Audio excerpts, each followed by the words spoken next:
C'è un momento preciso in cui il rock smette di parlare d'amore, di ribellione generica e di sogni vaghi e comincia a parlare di guerra, di morte, di menzogna politica. Quel momento ha un nome e quel nome è Vietnam.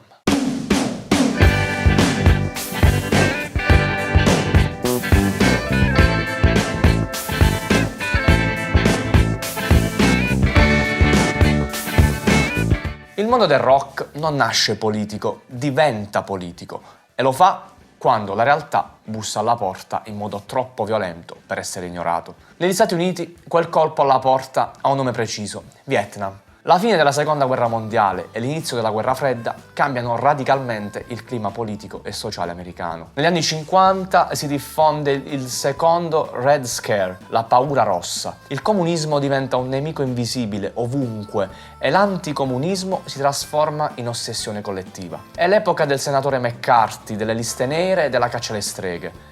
La politica estera americana si fonda sull'idea dell'espansione e del contenimento. In questo quadro si inserisce la delicata questione del sud-est asiatico. Il Vietnam del Nord tenta più volte di invadere il Vietnam del Sud, appoggiato dagli Stati Uniti. Per anni Eisenhower, prima, e Kennedy poi, evitano un coinvolgimento diretto, ma nell'agosto del 64 l'incidente del Golfo del Tonchino fornisce al presidente Lyndon B. Johnson il pretesto perfetto. Il Congresso autorizza l'intervento militare. Nel febbraio del 65 parte l'operazione Rolling Thunder. All'improvviso una guerra lontanissima entra nella vita quotidiana degli americani e nessuno sa davvero perché. I media iniziano a raccontare una versione sempre più incoerente dei fatti. Bollettini di guerra inverosimili, numeri che non tornano, una propaganda che comincia a incrinarsi. Come ricorda Phil Lesh dei Grateful Dead, molti giovani percepiscono il Vietnam come una guerra civile locale, nella quale gli Stati Uniti non avrebbero alcun diritto di intervenire. La famosa teoria del domino appare sempre più come una giustificazione ideologica. Quando iniziano ad arrivare le cartoline di leva,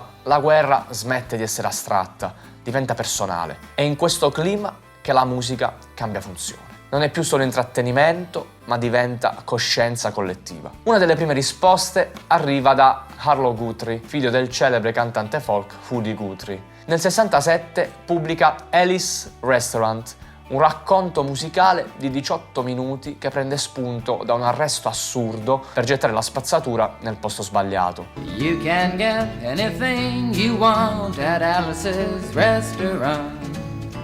You can get anything. Ma dietro l'ironia si nasconde una critica feroce al sistema di reclutamento militare. Il brano diventa un rito collettivo. Ogni giorno del ringraziamento viene trasmesso integralmente da decine di radio. Ancora più diretto è Country Joe McDonald, ex militare, scrive I feel like I'm fixing to die rag, una satira spietata contro la guerra, l'industria bellica e il servizio militare obbligatorio. Bandito dalle radio diventa un inno generazionale. A Woodstock esplode definitivamente.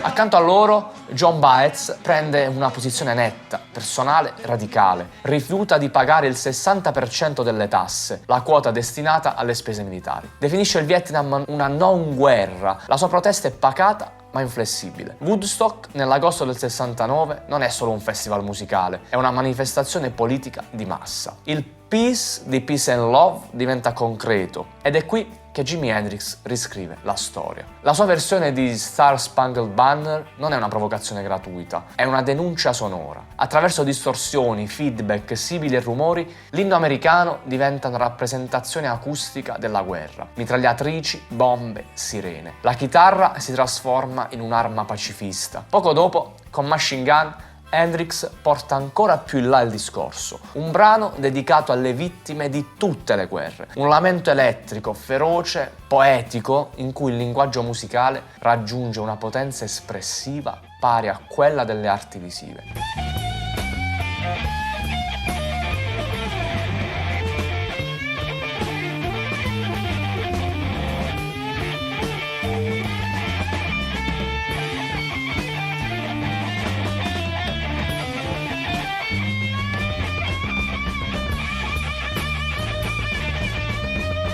Parallelamente, John Lennon e Yoko Ono scelgono una strada diversa ma altrettanto radicale. Usano i media, usano il proprio corpo, trasformano la luna di miele in una performance politica. La registrazione di Give Peace a Chance, le ghiande spedite ai capi di Stato, tutto diventa gesto simbolico, semplice, ripetibile, universale. Il rock a questo punto non può più tornare indietro, ha preso posizione. Il Vietnam non è solo una guerra combattuta nella giungla, è una frattura nella coscienza occidentale e la musica è stata una delle sue voci più potenti.